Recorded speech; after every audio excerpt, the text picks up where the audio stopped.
President Biden addressed the nation for the first time since Trump won the election. Democrats were like, well, I guess at this point we can let him speak again. Let him talk. What's going on? President Joe Biden promising a smooth transfer of power this January to the man that robbed him of that same right nearly 4 years ago. Declaring that he has an unprecedented mandate for his second term, Trump is now hoping to roll back a number of Biden's policies and fulfill his campaign promises. On day one, I will launch the largest deportation program in American history. And if these companies don't make their products here, then they will be paying a stiff tariff.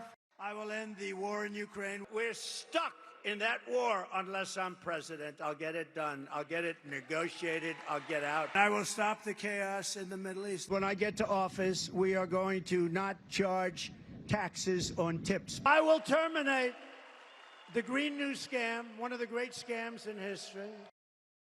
All right, it is Friday, which means it's time for Michael Smerconish, CNN political commentator, host of CNN's Smerconish, who joins us now. Michael, wonderful to see you. I have been honestly dying to know all week, what do you think happened on Tuesday? Great to see you as well. For me, the biggest surprise in a night full of surprises is that he broke 50%. He obviously didn't break 50% of the popular vote in 2016 or 2020. Kasie, you can fact check me on this. I don't think he has ever been, President Trump, above water in the polls. And yet he was able to do it in this election, and he was able to do it in a campaign where every day seemed as if it was a greatest hits reel of something else that occurred that would have ended the campaign of anyone other than Donald Trump. Eating cats and dogs, the Madison Square Garden comedian, the shooting through the media, and on and on and on. And yet it seems to have emboldened the people who voted for him. The more that you told people why they shouldn't vote for Donald Trump, the less they wanted to be told how they should cast their ballot. That's my takeaway. Yeah, it's really fascinating. And you know what? It's a great point about the 50% as well, because that was one of the assumptions baked into our coverage, was that Donald Trump had a ceiling that he couldn't get past, and it was baked into the way the Harris campaign looked at the map and what they needed to do. It's really just a great point. Michael, can I get your take also, the way you just framed that people didn't want to be told who to vote for, or that Donald Trump was an unacceptable choice for them. We were just talking here at the table about how being afraid to say what you really think was part of the problem for Democrats, that according to Philippe Reines, who's sitting here as part of our conversation. Do you agree with what he had to say there? Totally. When I think about the last full week of the campaign, that Madison Square Garden event, that, by the way, was perfectly staged, and I'm not ignoring the comedian. I want to talk about the comedian. But it was.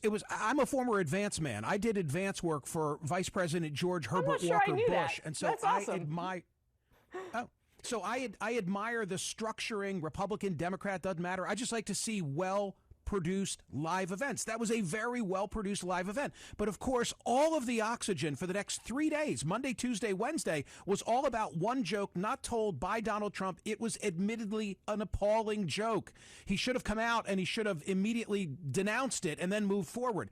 But did it really warrant all that attention? And my God, you've been talking about it. We've all been talking about the Hispanic vote, the Hispanic male. It seems like the people who everyone thought would be most horrified about the joke were fine with it and rolled with it. So I think that's an example of being told you should be offended by this, but it didn't resonate. It didn't hit that way with the people when they voted. Yeah. Michael, what do you think the lesson is that Democrats should take away from this? I mean, what is the way forward for them? I think that they've got to reestablish connection with working class people. You know, the individuals whose parents would have voted for the Democrat in a bygone era in this election voted for the Republican. And, the billionaire is oddly the everyman. I mean, that's really what he's become.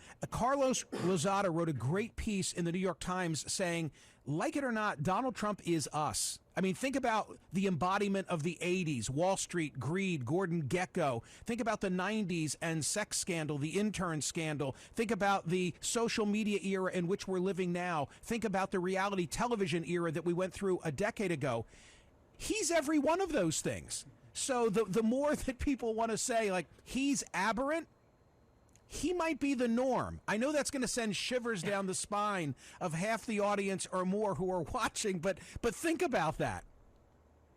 I mean, it's a remarkable point, and I will say it does really seem, I mean, look at the vote in Queens, right? That people really identified with him as the outsider who succeeded, not because the elite in Manhattan wanted to let him succeed, but because he ran over them to do it. And it seems like they saw more of themselves in that than they did in those, folks in Manhattan. Michael Smerconish, always love having you. Thank you so much. Have a great weekend. Kasie. We'll be watching your show, too. Smerconish, tomorrow morning, 9 a.m. Eastern, right here on CNN.